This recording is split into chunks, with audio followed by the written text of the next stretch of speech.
Welcome back to the podcast. This is for the highly sensitive neurodiverse women who are doing everything right and still not seeing results.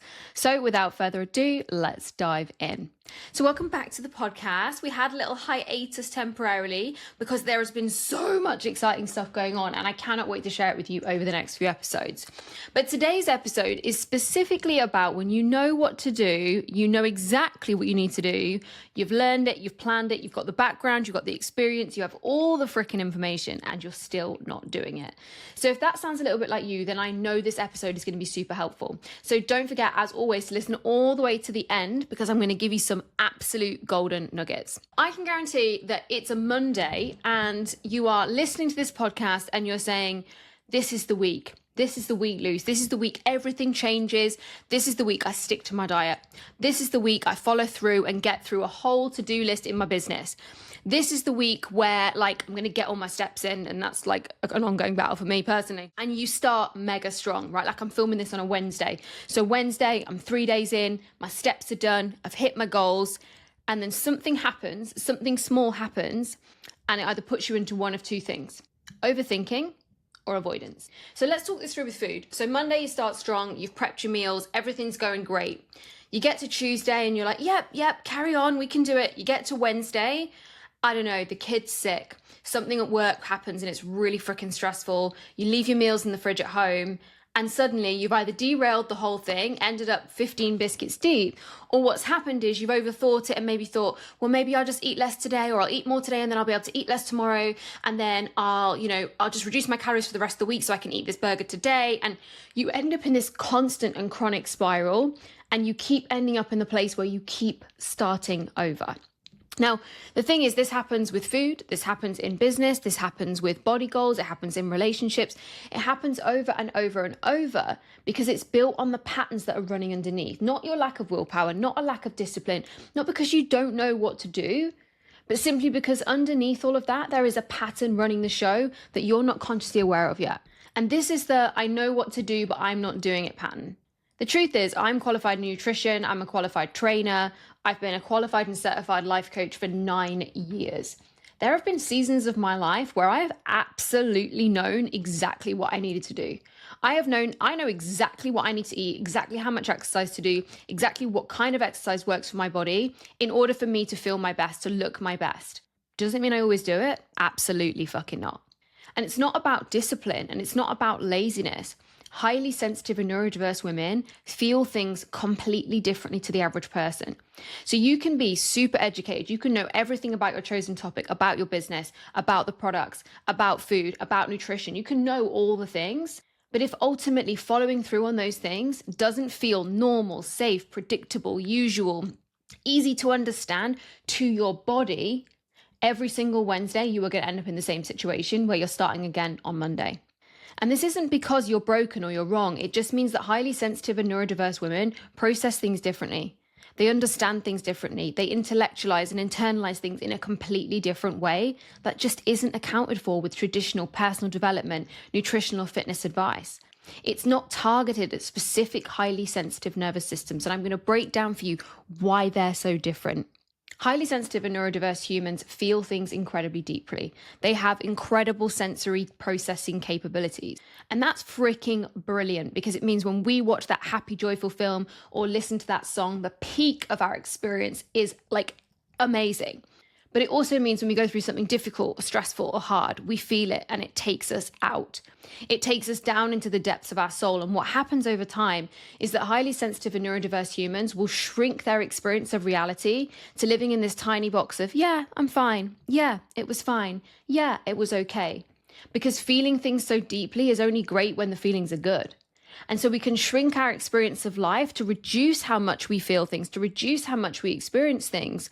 And the methods and strategies that we have used to do that help us stay in this energy of self-preservation. They help us not feel those negative emotions. They help us not feel like we failed. They help us not feel struggle and sacrifice and hardship. And those strategies for self-preservation to keeping you living in this little tiny window box of life, because it's less intense, it's easier to handle, you don't have to think about it, are probably the exact same strategies holding you back in business, with your body, with your diet, or whatever goals it is you have right now. I can absolutely, in fact, I can predict and guarantee you that your issue is not a lack of knowledge. It's that the strategy that you are trying to apply to yourself is one that would take you out of self-preservation mode. It's one that would mean you would have to feel things more deeply and intensely, and your nervous system just isn't ready for it. Highly sensitive and neurodiverse nervous systems cannot override how they truly feel. You can try.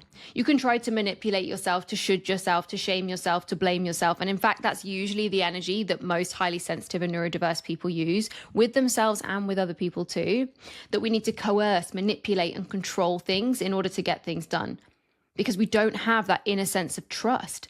So we end up telling stories about ourselves that we have no willpower or we're lazy, and neither of those things are true. It's simply that your experience of life is so deeply felt that when you try to force yourself down a road, down an action, down along a plan that does not feel good to your body because it will take you out of that energy of self-preservation, you will keep ending up back in the same place. And every single time you try to leap further than your body feels safe to do so, it will snap you right back every single time because of the patterns running underneath. So you'll see this show up for you in 3 distinct loops. There are literally 3 distinct loops. The first is the decision. You make the big decision, you're all in, you've got the coach, you've got the plan, it's Monday, the meals are prepped, you're ready to go.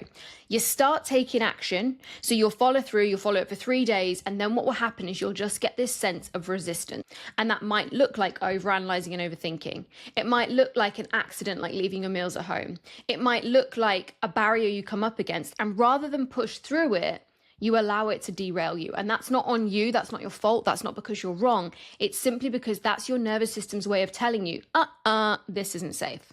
The second shift, you'll pause, you'll overthink, and you'll stop. You see this so much with people who go onto diets. I was a prep coach for a really long time, that they will get all the way through the week. They'll get to Friday, they'll take a pause, they'll go out for dinner. They'll then feel immense feelings of shame, of guilt, because they ate something off plan, because they had that glass of wine. And that shame and guilt will be so overwhelming to the system. They'll overthink it, they'll ruminate, they'll analyze, they'll feel bad about themselves, and they'll end up spiraling into a binge. And then they'll ghost the coach, walk away from the plan, and then they'll restart again in 3 weeks' time. In both of those scenarios, we're just trying to override how we really feel. And the third loop is this. We don't feel good enough. We don't feel like we're where we want to be. We're not making enough money. We feel fat. We're in the energy of I'm not enough, the energy of shame. And what happens is we go for it. We go full out. Something triggers us, a shitty message on Instagram, not losing weight this week, not making any money this month. And then we feel like we have to start all over again. Because what happens for highly sensitive women is they cannot override how they really feel. They cannot pretend that they don't feel shame when they do. They cannot pretend that everything's fine when it's not. And they cannot pretend that they are ready for big things when their nervous system is telling them that they're not. But here's the thing. Being highly sensitive and neurodiverse doesn't mean don't be ambitious. It doesn't mean have massive dreams. It doesn't mean don't have big, fat, fucking audacious goals. But it simply means the work that you do before that is going to be a priority. The inner work is your work. The work to shift the state of your nervous system, the work to transform the patterns running underneath, the work to repattern and reprogram and rewire. And this is the work I do one-to-one with clients. So if right now you are like, I'm done, I'm sick of this, I'm ready to go, I'm ready to get to the root, then this is the work I do one-to-one with clients inside my 4-month membership.